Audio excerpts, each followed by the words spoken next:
सुनो, तुमने मुझे अपने दोस्त के लिए एक अच्छी लड़की ढूंढने के लिए कहा है, पर वो तो अपनी एक्स से शादी करने के लिए गया है। मुझे उनकी शादी में क्या ताली बजाने के लिए बुलाया है? उस दिन जब तुमने बताया मुझे यकीन नहीं हुआ।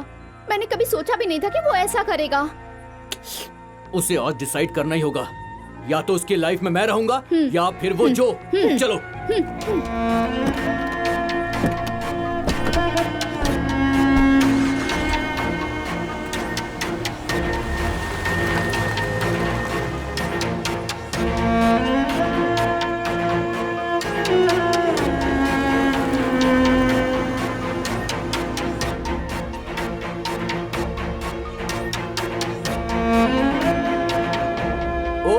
यहाँ पर हैं आदि सर, जो मैडम, आप दोनों को नमस्कार। हे, तुम लोग यहाँ कैसे? सॉरी, लगता हमने डिस्टर्ब कर दिया।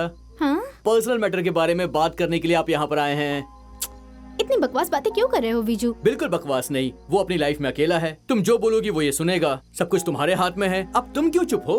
आदि, तुम शादी कर रहे हो, इससे डायरेक्टली हमें बता सकते थे ना? हाँ? इसने मुझे एक बार भी नहीं बताया। हाँ? ये लड़की नहीं चाहती है कि कोई अपनी जिंदगी में जरा भी खुश रहे। हेलो, फिर से बोलो। ये नहीं चाहती है कि अपनी जिंदगी में कोई भी इंसान खुश रहे। और क्या? मैं इसके साथ पिछले 1 साल से रह रहा हूँ।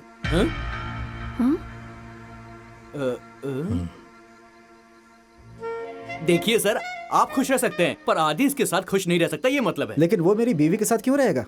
क्योंकि सर ये दोनों एक्स लवर हैं। पहले इनका प्यार वर्कआउट नहीं हुआ, तो फिर अभी कैसे वर्कआउट हो सकता है? इसीलिए मैंने कहा। X lovers?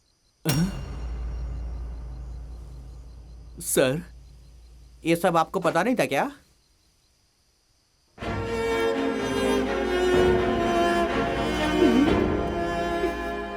सही टाइम पे आके सब कुछ खराब कर दिया। थैंक्स।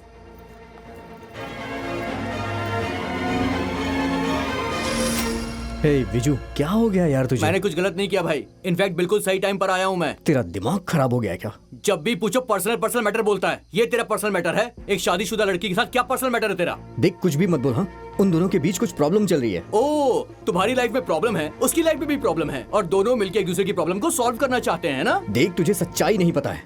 मैं उसकी प्रॉब्लम सॉल्व कर रहा हूँ। उसकी प्रॉब्लम सॉल्व करने वाले तुम कौन होते हो? सारी बात तुम मुझसे शेयर कर सकता है ना? ये सब क्यों नहीं बताया? 1 साल से मैं तेरी शादी के बारे में सोच रहा हूँ, तूने मुझे जरा भी वैल्यू नहीं दी है। मैंने उससे मिलवाया था। जब तू निधि से मिला था उसी दिन तू उससे शादी करने के लिए रेडी हो गया था, याद है? अब ये निधि कौन है? इसकी पत्नी। ओ, वो जिसकी डेथ हो गई। मैं निधि को भूल गया हूँ। और नहीं तो क्या, किसी और से शादी करने के लिए तुम उतावले हो ना? देख रही है कैसी बातें कर रहा है? वो सब देख सकती है, पर निधि देखने के लिए अब इस दुनिया में जिंदा नहीं है। तुम देख रही हो ना क्या बोल रहा है मुझे? ये तुम्हें देखने के लिए कह रहा है, तो एक बार देख लो। अरे क्या देख लूं मैं? इसके नाटक देख देख के मैं परेशान हो चुका हूँ। तुम देख रही हो ना ये मेरे बारे में क्या बोल रहे हैं? और क्या बोल रहा हूँ मैं? पहले बोलना बंद करो, और ये क्या देखने के लिए कह रहा है वो एक बार देख लो। अरे तुम चुप क्यों हो? कुछ बोलती क्यों नहीं हो निधि?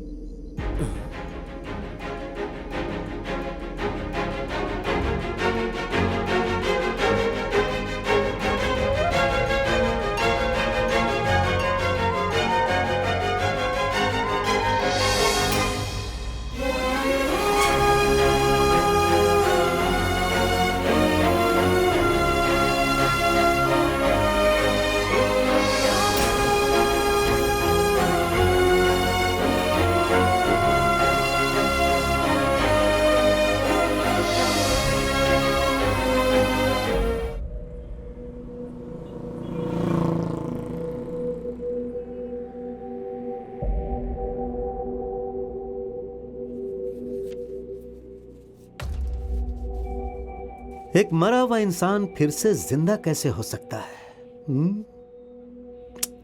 अच्छा ये बताओ, तुमने निधि को देखा? मैंने उसे नहीं देखा। तुमने उसे देखा?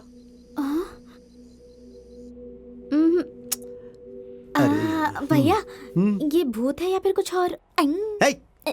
जुबान अंदर लो, अंदर लो। तुम लोग उसे एक मंदिर में ले जाके एक अच्छे पंडित से पूजा क्यों नहीं करवा रहे हो? मैंने भी यही बोला इसे। हाँ। पर ये किसी साइकियाट्रिस्ट के पास उसे लेकर चली गई। साइकियाट्रिस्ट? मैं अभी मीटिंग में हूँ, उन्हें क्लिनिक आने के लिए बोल दो। हाँ जंग, हाँ, ठीक सॉरी जंग की। तुम्हें जो बोलना है बोलो। क्या निधि यहाँ भी आई है? ये मोबाइल में बिजी है, हो सकता है अभी वो यहाँ नहीं हो। हाँ, अच्छा है।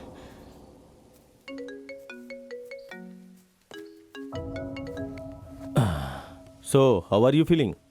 आई am good. So mister Adi, आपकी बीवी को मरे हुए 2 साल गुजर चुके हैं ना?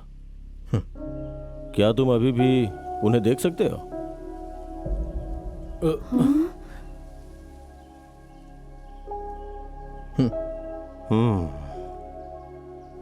ये सब कब से हो रहा है? मेरे दोस्त विजू ने मुझे एक लेटर दिया था जो मेरी वाइफ ने लिखा था। मैंने कब दिया? हाँ मैंने दिया।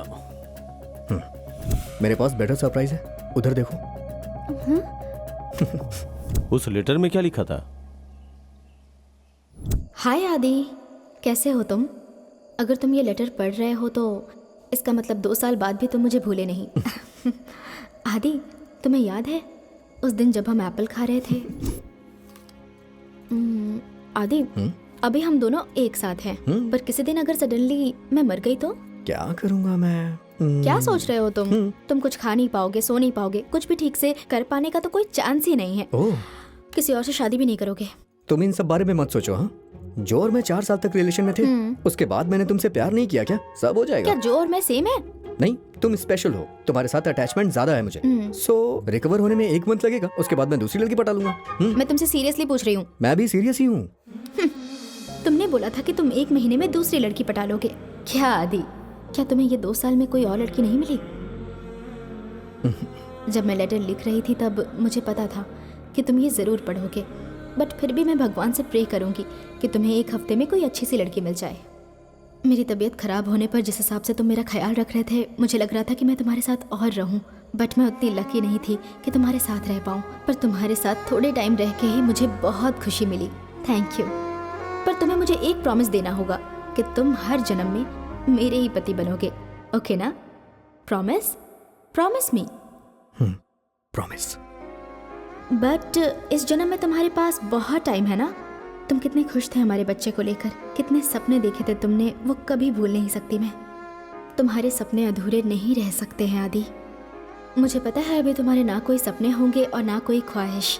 अगर तुम ऐसे रहोगे तो तुम्हारे जीने का कोई मतलब नहीं। तुम्हें फिर से शादी कर लेनी चाहिए, पापा बन जाओ और अपनी जिंदगी अच्छे से जियो, तभी मैं शांति से रह पाऊंगी। ऐसा नहीं हुआ तो मुझे लगेगा मेरी वजह से तुम अपनी ऐसी जिंदगी जी रहे हो। आदि, तुम फिर से शादी करोगे ना? तुम किसी चीज के लिए टेंशन मत लो, मैं तुम्हारी लाइफ फिर से सेट होने तक तुम्हारे साथ हूँ।